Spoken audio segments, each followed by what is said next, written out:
Hi everyone and welcome to today's video. It's going to be a DIY on my updated living room area. Now in a previous video I have filmed about my ivy wall, faux wall, so yeah, I will leave that video down below.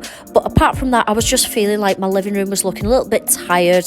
The furniture just needed a little bit of a update. So first thing I'm going to do is take a few items out of the living room because everything was starting to look and feel a little bit too cluttered for me. So yeah, this is the other side of the wall, which I'm going to do a different DIY on that as well. But the first thing, I'm going to take away these bar stools. Never use them. They're actually the landlord's, so I'm still going to keep them. I'm just going to shuffle them upstairs out the way. So I will be planning to paint the floor because it's an absolute mess. But first thing I'm going to do is take away the rug because it's just covered in stains. I don't even know how old this thing is, but I will be buying a fresh one. So first thing, I've got to actually take everything out of the living room. I got this table from a charity shop. It was only a few quid. I was going to update it, but it didn't turn out to be the vision that I was expecting. And then here's just me trying to move this super heavy rug out the way. Yeah, it's absolutely filthy and there's just no way in heck that I could even clean this thing. So yeah, it's gotta go. We're gonna get some new fresh furniture in. Okay, so now you can see the floorboards are a bit more exposed, and this is how scratched they actually are. Now, originally when I did move in, believe it or not, the floor was worse. It was covered in some kind of like weird grime, and I spent like 2 months scrubbing it off. But yeah, it's just the whole floor itself needed a new lick of paint. To be honest, probably needed a professional sanding job, but do you know what? I thought I'm going to try and do a DIY myself. So yeah, it turned out pretty well. So this is just the wood stain. I think I got this from B&M, and I'm just wearing some heavy duty gloves to stop my skin from staining. And I basically just used a roller and started rolling it all over the floorboard.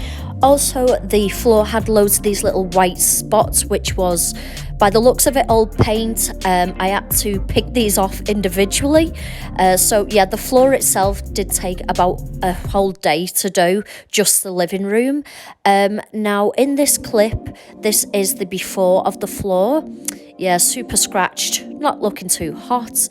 And in the after, this is what it looked like. So yeah, I think it did quite a good job. I didn't do the little bit in the hallway. I still need to do that, but that's just a little comparison for you.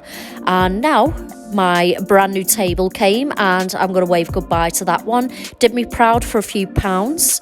And then I did order this brand new rug, which is very similar to the one previously. However, the colour's lighter.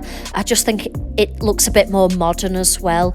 It's slightly smaller as well for the living room because I want to expose more of the wooden floorboards. Now it looked a little bit more tidy.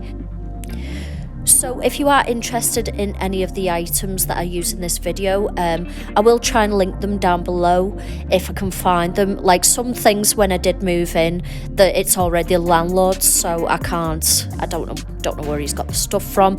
Anyway, so in this next clip, the delivery man turned up just as I was filming a tutorial video. I had a full face of makeup on and I was like, I look like such a wally. But yeah, this is my emerald green love seat. I absolutely love this sofa. Now I couldn't find the legs. I was panicking, like, where are the legs? They're actually hidden underneath the sofa itself. But yeah, this is just a quick little update of how it's going. Now this is the wall I absolutely hate, and I just wanted to do something different with it. So I purchased these cherry blossom flowers from Amazon, and I used these little command strips. Now, would I advise using these ones? Probably not, because I have had issues with this falling down a few times.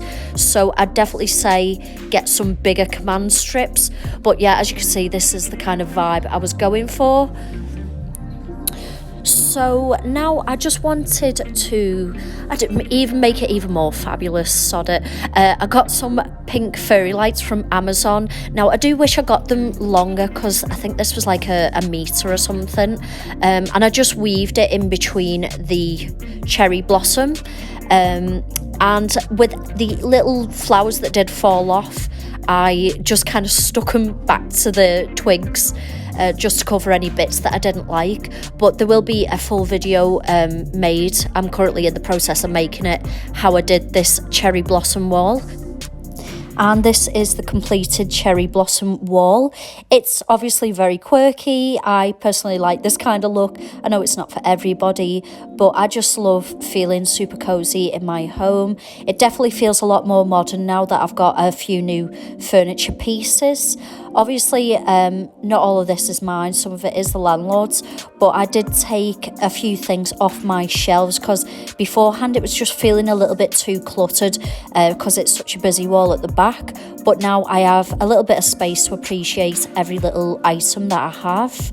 And yeah, obviously fairy lights continue upstairs, and this is how my living room looks in the day. So if you do enjoy these kinds of DIY videos, please give it a thumbs up, please leave me some comments down below, please subscribe to my channel, and I will see you in my next video, guys. Bye.